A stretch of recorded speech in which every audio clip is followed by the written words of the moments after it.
नमस्कार प्यारे बच्चों, पीके ज्योग्राफी क्लासेस में आपका स्वागत है। जैसा कि हमने ज्योग्राफी क्लास 12th के लिए टारगेट बैच शुरू किया है 100 आउट ऑफ 100, तो उसी सीरीज़ में आज हम करेंगे इंडिया का मैप जो आपके सिलेबस में है। 5 नंबर का जो है इंडिया के मैप से सिलेबस में आएगा, आपके एग्ज़ाम में देखने को मिलेगा। और मैं आपको गारंटी देता हूं कि अगर आप ये वीडियो अच्छे से देख लेते हैं तो आपके 5 नंबर पक्के हो जाएंगे। जो भी एग्ज़ाम में आएगा वो यहीं से आएगा, इससे बाहर आपको एग्ज़ाम में कुछ भी देखने को नहीं मिलेगा। तो चलिए बिना किसी बातचीत के वीडियो को शुरू करते हैं।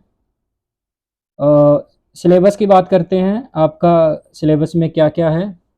सबसे पहले अगर हम देखें तो बच्चों आपके सिलेबस में है भारत में जनसंख्या घनत्व के उच्च स्तर वाला राज्य आपको बताना है और जनसंख्या घनत्व के निम्न स्तर वाला राज्य आपको बताना है 2011 की जनगणना के अनुसार। तो अगर हम जनसंख्या घनत्व के उच्च स्तर के राज्य की बात करें तो वो है आपका बच्चों, वो है आपका बिहार। ये आपका बिहार, यहाँ का जनसंख्या घनत्व जो है भारत में सबसे अधिक है, जो कि है 1106 व्यक्ति प्रति वर्ग किलोमीटर। और सबसे कम जनसंख्या घनत्व की बात करें तो ये आपका अरुणाचल प्रदेश, जहाँ पर जनसंख्या घनत्व केवल 17 व्यक्ति प्रति वर्ग किलोमीटर है। तो इसको याद करने के लिए एक सिंपल ट्रिक जो बच्चों मैंने बनाई है, ए बी। ए आपका पहले आता है, बी जो है वो बाद में आता है, यानी कि ए कम होगा और बी ज़्यादा।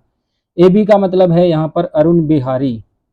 अरुण बिहारी से मतलब है यहाँ पर अगर हम कहें ए से आपका अरुण और बी से आपका बिहारी, यानी कि ए से आपका अरुणाचल प्रदेश जहाँ का जनसंख्या घनत्व सबसे कम है, और बी से आपका बिहार यानी कि बिहारी से आपका बिहार।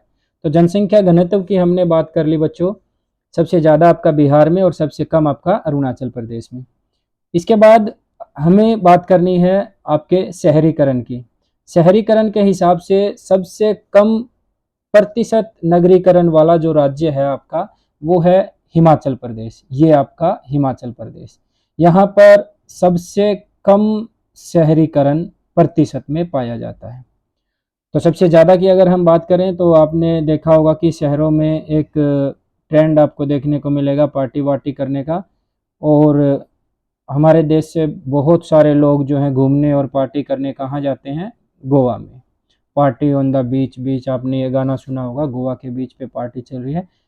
और जब मैंने मैप आपको कराया था इंडिया का मैप, तो मैंने वहाँ बताया था कि ये बाथरूम साइज छोटा सा आपका गोवा महाराष्ट्र और कर्नाटक के बीच में, ये महाराष्ट्र है और ये कर्नाटक है, उन दोनों के बीच में ये छोटा सा गोवा, जहाँ पर प्रतिशत के हिसाब से सबसे ज़्यादा नगरीकरण जो है वो पाया जाता है। तो दो क्वेश्चन जो है सिलेबस में है पॉपुलेशन के हिसाब से, अगर हम बात करें सबसे ज़्यादा जनसंख्या घनत्व की बात करते हैं और सबसे कम जनसंख्या घनत्व की बात करेंगे। बिहार और अरुणाचल प्रदेश सबसे ज़्यादा जनसंख्या घनत्व, सबसे कम। सिलेबस में हो सकता है कि इन दो में से आपको कोई एक देखने को मिल जाए। अगर वहाँ से नहीं देखने को मिलता है तो वो आपसे पूछेगा कि सबसे कम नगरीकरण वाला राज्य, यानी कि आपका हिमाचल प्रदेश, लद्दाख जम्मू कश्मीर के नीचे आपका हिमाचल प्रदेश, या फिर सबसे अधिक प्रतिशत नगरीकरण वाला राज्य, ये आपका छोटा सा गोवा।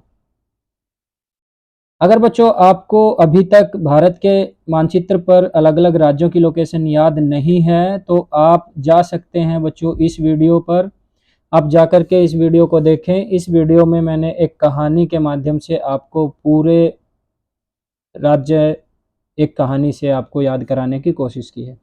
आप इस वीडियो को अगर देखते हैं तो एक कहानी आपको सुनाई जाएगी और उस कहानी के जरिए आपको पूरे मैप पे लोकेशन जो है अलग अलग राज्यों की याद हो जाएगी। तो ये दो क्वेश्चन थे आपके नगरीकरण से संबंधित और जनसंख्या घनत्व से संबंधित। उसके बाद आपसे पूछा जाएगा अलग अलग फसलों के बारे में, और हमारे सिलेबस में है 7 फसलें। तो आपसे 7 फसलों के बारे में पूछा जाएगा कि कौन सा राज्य सबसे ज़्यादा उस चीज़ का उत्पादन करता है। तो चलो बात करते हैं पहले हम चावल, गेहूं और कपास की, उसके बाद बात करेंगे बची हुई 4 की। अगर हम चावल, गेहूं और कपास की बात करें बच्चों, तो चावल का जो सबसे ज़्यादा उत्पादन किया जाता है वो किया जाता है पश्चिम बंगाल के द्वारा। तो चावल का सबसे अधिक उत्पादन आपका पश्चिम बंगाल, चावल पश्चिम बंगाल यानी कि वेस्ट बंगाल, ठीक है। अगर हम गेहूं की बात करें तो ये आपका उत्तर प्रदेश, जो कि सबसे ज़्यादा जनसंख्या वाला राज्य भी है, तो उत्तर प्रदेश जो है वहाँ पर गेहूं का सबसे ज़्यादा उत्पादन आपको देखने को मिलेगा।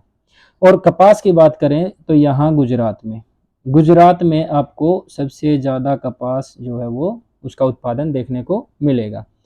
तो दोबारा एक बार बात करें, अगर हम पश्चिम बंगाल में आपका चावल, उत्तर प्रदेश में आपकी गेहूं और गुजरात में आपको सबसे ज़्यादा कपास उत्पादन जो है वो देखने को मिलेगा। उसके बाद बची हुई 4 फसलों की अगर हम बात करें तो कौन कौन सी फसलें बची हुई हैं।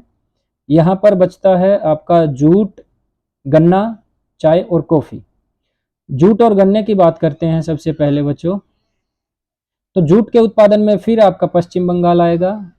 तो यहाँ आप देखोगे तो चावल और जूट के उत्पादन में आपका पश्चिम बंगाल नंबर 1 पर है। उसके बाद आपका गन्ना था, गन्ने के उत्पादन में आपका उत्तर प्रदेश नंबर 1 पर है। गेहूं भी नंबर 1 पर था, तो गेहूं और गन्ने का उत्पादन जो है दोनों के दोनों का उत्पादन आपका उत्तर प्रदेश में सबसे ज़्यादा होता है। अब बात करते हैं चाय की। तो चाय जो है वो आसाम में मिलती है, तो आसाम जो है चाय के उत्पादन में नंबर 1 पर आता है। आसाम की अगर आप स्थिति देखोगे तो शेप अगर देखते हो तो आसाम की शेप भी आपकी टी आकार की है। दूसरा, आपने अलग अलग एडवर्टाइजमेंट में सुना होगा कि आसाम और दार्जिलिंग की चाय, तो आसाम में आपको चाय का उत्पादन सबसे ज़्यादा देखने को मिलेगा। इसके अलावा अगर हम कॉफ़ी की बात करते हैं बच्चों, तो क से कॉफ़ी और कै से कर्नाटक। तो कॉफ़ी के मामले में आपको कर्नाटक नंबर 1 पर देखने को मिलेगा। कर्नाटक कौन सा है मानचित्र पर? ये आपका कर्नाटक है। और अगर आपको लोकेशन याद नहीं है तो आप मैप पर लोकेशन की जो वीडियो हमारी है उसको जा कर के आप देख सकते हैं। उसके बाद अगर हम बात करते हैं बच्चों खदानों की, तो कुछ खदानें हैं जो आपके सिलेबस में हैं। सबसे पहले हम लोहे की खदानों की बात कर लेते हैं। ये आपकी लोहे की जो खदानें हैं उसमें मयूरभंज, बेलाडीला, रत्नागिरी और बेल्लारी 4 खदानें हैं जो आपके सिलेबस में हैं। जल्दी से एक बार इनको देख लेते हैं मैप पर कि कहाँ ये आपको देखने को मिलेगी। तो मैप पर जब हम खदानों की बात करते हैं बच्चों, तो सबसे पहली खदान जो सिलेबस में है वो है मयूरभंज। तो मयूरभंज आपका यहाँ, ये उड़ीसा में यहाँ आपको मयूरभंज देखने को मिलेगा। तो मयूरभंज जो है वो आपका उड़ीसा में, कहाँ है? उड़ीसा में।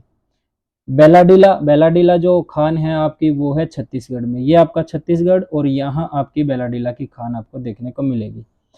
मैं इन सब को पहले से अलग अलग मैप में भर करके भी और लिख करके आपको करवा सकता था, लेकिन मैं वो नहीं चाहता हूँ। मैं चाहता हूँ कि बच्चों आप खाली मैप में अब साथ के साथ लोकेशन को मार्क होते हुए देखेंगे तो आपको ज़्यादा याद रहेगा, बजाय कि आपको पहले से भरे हुए मैप को दिखाने में। अब आपको ध्यान में रहेगा क्योंकि आपको खाली मैप मिलना है बच्चों सिलेबस में। जब आपका पेपर होगा तो आपको इस तरीके का ही मैप देखने को मिलेगा, तो ईजी रहेगा आपको कि कैसे, हाँ सर ने जैसे उड़ीसा की शेप ये चूहे जैसी है, आपको लगेगा कि मयूरभंज यहाँ पर है, मोर जो है चूहे खाता है, तो उस तरीके से आपको रिलेट करके इन चीज़ों को याद कर सकते हैं। तो 2 खानों की हमने बात की। यहाँ आपकी मयूरभंज लोहे की खान है ये बच्चों, यहाँ आपका बेलाडीला जो कि छत्तीसगढ़ में है। उसके बाद 2 खान और हैं सिलेबस में, एक आपका यहाँ महाराष्ट्र में रत्नागिरी और कर्नाटक में यहाँ आपका बेल्लारी।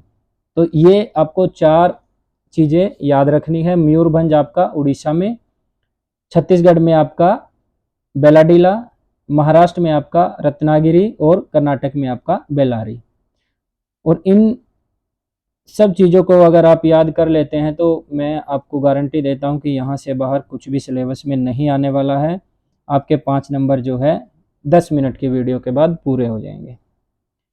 उसके बाद मैंगनीज़ की खान की हम बात करते हैं बच्चों। मैंगनीज़ की खान जो है वो 2 खाने जो हैं आपके सिलेबस में है, एक बालाघाट और दूसरी सिमोगा। अगर हम इन दोनों को मानचित्र पर देखते हैं तो मैप पर जब आप इनको देखोगे बच्चों, तो बालाघाट जो है वो है आपका यहाँ मध्य प्रदेश में। मध्य प्रदेश में यहाँ आपको बालाघाट जो है देखने को मिलेगा, जो कि आपकी मैंगनीज की खान है। उसके अलावा आपको यहाँ देखने को मिलेगा आपका सिमोगा। कर्नाटक में आपको सिमोगा देखने को मिलेगा और मध्य प्रदेश में आपको बालाघाट जो है देखने को मिलेगा, जो कि मैंगनीज की खान है। तो इस हिसाब से आपका लोहा हो गया, आपका मैंगनीज हो गया। उसके बाद हम बात करते हैं वो तांबे की। उसके बाद हम बात करेंगे बच्चों तांबे की। तो तांबे की कौन कौन सी खान सिलेबस में है आपकी? हजारीबाग, सिंहभूम और खेतड़ी। हजारीबाग और सिंहभूम की अगर हम बात करते हैं तो दोनों ही खान जो है वो आपकी झारखंड में है। दोनों ही खाने कहाँ हैं आपकी? झारखंड में। ये जब कहानी हमने पढ़ी थी तो बंगाल के पीछे बिहार और झारखंड, तो ये आपका झारखंड, झारखंड में यहाँ आपका हजारीबाग और ये आपका सिंहभूम। तो झारखंड में आपको सिंहभूम और हजारीबाग देखने को मिलेगा, और खेतड़ी जो है आपको वहाँ यहाँ राजस्थान में खेतड़ी आपको देखने को मिलेगा, जो कि तांबे की खदान है। तो तांबे की अगर हम सिलेबस में बात करें तो 3 खदानें हैं, सिंहभूम झारखंड में, हजारीबाग झारखंड में और आपकी खेतड़ी राजस्थान में। उसके बाद अगर हम बात करते हैं बच्चों सिलेबस में, तो उसके बाद सिलेबस में है आपका बॉक्साइट। बॉक्साइट की जो खदानें हैं वो है कटनी, बिलासपुर और कोरापुट। तीनों ही एक लाइन में है। कटनी, बिलासपुर और कोरापुट की अगर हम बात करते हैं तो तीनों ही आपको एक लाइन में कुछ इस तरीके से देखने को मिलेंगी। एक लाइन बनेगी मध्य प्रदेश, छत्तीसगढ़ और उड़ीसा में, और वहां पर तीनों ही इस लाइन पर देखने को मिलेगी। यहाँ आपका कटनी जो कि एमपी में है, मध्य प्रदेश में है, छत्तीसगढ़ में आपकी बिलासपुर और कोरापुट जो है आपको उड़ीसा में देखने को मिलेंगी। तीनों ही बॉक्साइट की खाने हैं। तो बहुत क्विक रिवीजन हमें करनी है। उसके बाद आपका कोयले की खान की बात करें तो 4 खाने जो हैं कोयले की आपके सिलेबस में है। नंबर 1 यहाँ पर झरिया, नंबर 2 बोकारो, रानीगंज और नेवेली। जब हम इन खानों की बात करते हैं बच्चों तो हम देखते हैं कि बोकारो और झरिया, जो आपकी बोकारो और झरिया जो खान हैं दोनों ही आपकी छत्तीसगढ़ में है। ये आपका बोकारो और ये झरिया, 2 खान होंगी आपकी झारखंड में, सॉरी छत्तीसगढ़ मैंने बोला, शायद झारखंड आएगा। दोनों ही खादान जो है वो आपकी झारखंड में है, बोकारो और झरिया। इसके अलावा रानीगंज जो है वो पश्चिम बंगाल में है। यहाँ आपका पश्चिम बंगाल में रानीगंज, और जो नेवेली है बच्चों वो है आपका तमिलनाडु में। यहाँ नेवेली जो है वो कहाँ है? तमिलनाडु में। नेवेली के लिए आपको एक चीज और याद कर लेनी है, यहाँ पर जो कोयला है वो पाया जाता है आपको लिग्नाइट। कौन सा? लिग्नाइट। तो आपको कोयले में ये पूछ सकता है कि तमिलनाडु में की बजाय ये आपसे ये पूछ सकता है कि लिग्नाइट कोयले की खान कहाँ पाई जाती है। सबसे ज़्यादा लिग्नाइट कोयला आपको भारत में कहाँ देखने को मिलेगा, या लिग्नाइट की खान जो है वो कहाँ देखने को मिलती है? तो लिग्नाइट की खान तमिलनाडु के नेवेली में। यहाँ आपका तमिलनाडु में यहाँ आपका नेवेली है जहाँ पर हमें कोयला लिग्नाइट के रूप में मिलता है। तो उसके बाद आपका जो सिलेबस में है बच्चों वो है आपकी तेल शोधनशालाएं। जो भी कच्चा तेल हम बाहर से मंगवाते हैं या हमारे देश में निकालते हैं उसको शुद्ध किया जाता है, और जिन लेबोरेटरीज में या जिन शोधनशालाओं में हम उस पेट्रोल को शुद्ध करते हैं या कच्चे तेल को शुद्ध करते हैं उसे तेल शोधनशाला बोला जाता है। यहाँ पर मथुरा, जामनगर और बरौनी, ये 3 शोधनशालाएं जो है वो आपके सिलेबस में है। एक एक की बात करते हैं। तो मथुरा जो है वो है आपका उत्तर प्रदेश में, यहाँ दिल्ली के पास। मथुरा जो है यहाँ दिल्ली के पास आपका उत्तर प्रदेश में है। अब इसके लिए आपको याद ये रखना है बच्चों, इसके लिए याद ये रखना है आपको कि ये बाजार पर आधारित तेल शोधनशाला है। अगर आपसे सिलेबस में या पेपर में पूछ लें कि तेल शोधनशाला बाजार पर आधारित, तो आपको उत्तर प्रदेश में अगर पूछे तो वो आपको मथुरा लगानी है। ऐसे ही बिहार में यहाँ बरौनी, बिहार में यहाँ आपका बरौनी, ये भी आपका बाजार आधारित तेल शोधनशाला है। ठीक है, ये भी आपका बिहार में बरौनी, उत्तर प्रदेश में मथुरा, दोनों ही बाजार आधारित तेल शोधनशालाएं हैं। यहाँ गुजरात में एक तेल शोधनशाला है आपकी जामनगर, ये आपकी सोर्स बेस्ड या कच्चे माल पर आधारित है। एक आपकी सिलेबस में नहीं है पर बता देता हूँ, यहाँ डिगबोई जो कि असम में है, ये भी आपकी सोर्स बेस्ड है। यहाँ से कच्चा तेल निकाला जाता है और यहीं पर शुद्ध किया जाता है। तो पूछ सकते हैं बाजार आधारित आपकी बिहार में बरौनी और उत्तर प्रदेश में मथुरा। इसके अलावा जामनगर जो है वो आपसे गुजरात में है, इनके बारे में आपसे पूछा जा सकता है। तो ये था बच्चों आपका मैप का सिलेबस, और इस सिलेबस से बाहर आपके लिए कुछ भी नहीं आने वाला है पेपर में। और अगर आपको लोकेशन याद नहीं है कि कौन सा राज्य कहाँ है, तो जाकर के आप इस वीडियो को देख सकते हैं, हमारे चैनल पर वो डाली जा चुकी है पहले से ही। और वीडियो में अंत तक बने रहने के लिए आपका बहुत बहुत धन्यवाद। मुझे लगता है कि ये छोटी सी वीडियो आपके लिए बहुत काम की होगी और आपको 5 नंबर जो है वो मैप के दिलाने में सहायक होगी।